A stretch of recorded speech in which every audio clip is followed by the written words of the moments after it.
Bismillahirrahmanirrahim. Assalamualaikum warahmatullahi wabarakatuh. Alhamdulillah alamin wassalatu wassalamu ala asrafil anbiya wal mursalin sayyidina Muhammad wa ala alihi washabihi ajma'in amma ba'du. Baik, langsung saja perkenalkan, nama saya Ahmad Rozi dengan NIM 124020024. Baik, langsung saja ke pembahasan kali ini dengan judul Sejarah dan Perkembangan Bahasa Indonesia. Bahasa Indonesia merupakan bahasa resmi bangsa Indonesia dalam setiap peradaban manusia. Bahasa selalu hadir di tengah-tengah mereka. Bahasa manusia merupakan satu kesatuan yang tidak dapat dipisahkan.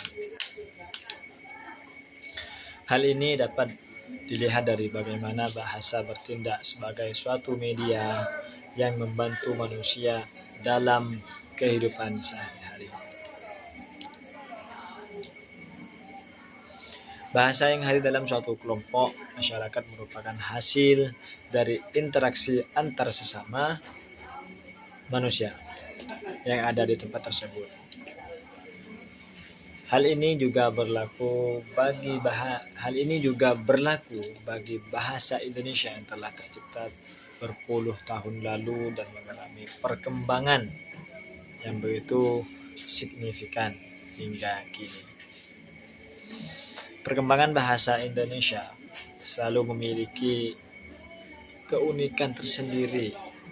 Kosakata asing yang diserap ke dalam bahasa Indonesia bertujuan untuk memperkaya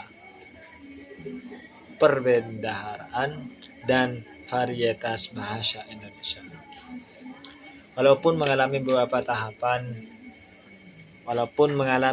tahapan perkembangan dan penyerapan, kemurnian bahasa Indonesia tetaplah sama dulu sampai sekarang. Adapun perkembangan bahasa Indonesia dapat dikelompokkan menjadi 3 bagian utama yang perlu diperhatikan. Ketiga bagian tersebut adalah bahasa Indonesia sebagai pemersatu bangsa,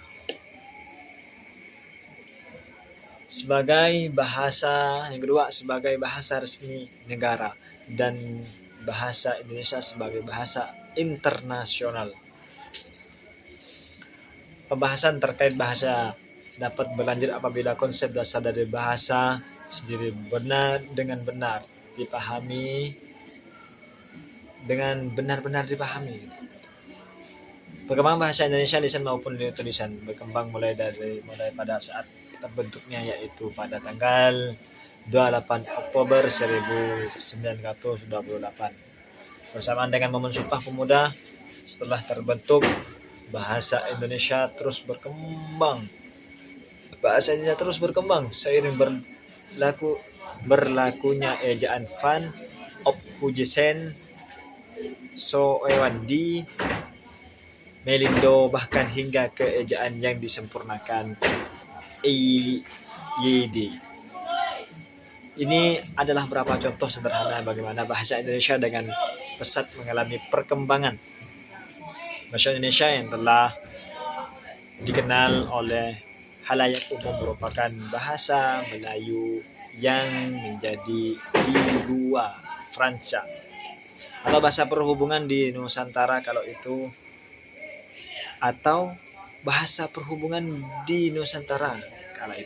Bahasa Melayu telah ada dan digunakan terlebih dahulu. Keberadaan bahasa Melayu pun dapat ditilik dalam saat persiapan Kongres Pemuda tahun 1926. Para pemuda masih mempermasalahkan tentang sebutan bahasa Persatuan Indonesia. Kemudian Entabrani mengusulkan bahasa Melayu diganti dengan istilah bahasa Indonesia.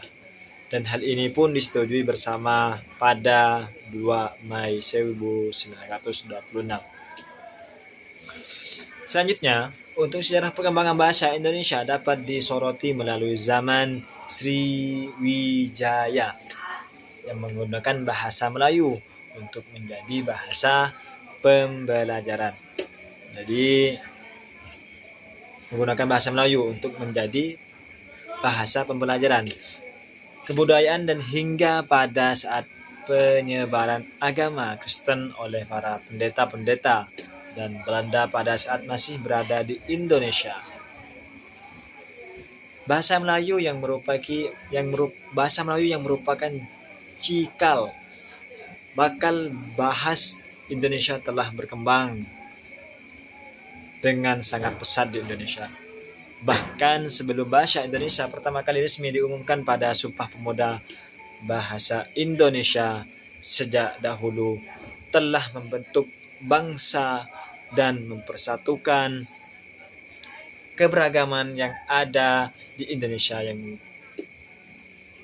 memiliki tingkat kemajemukan yang sangat tinggi sekali.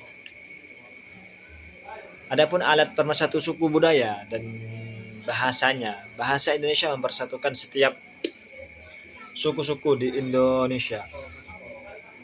Seluruh suku-suku di Indonesia yang memiliki bahasa dan kebudayaan yang berbeda dengan total 700 bahasa daerah. Bayangkan, 700 bahasa daerah. Bahasa Indonesia pun menyatukan dengan demikian. Peranan bahasa Indonesia adalah krusial dalam mengunjungi bangsa dan negara. Serta setiap daripada rakyat Indonesia perkembangan bahasa Indonesia telah melalui sejarah yang cukup teramat panjang.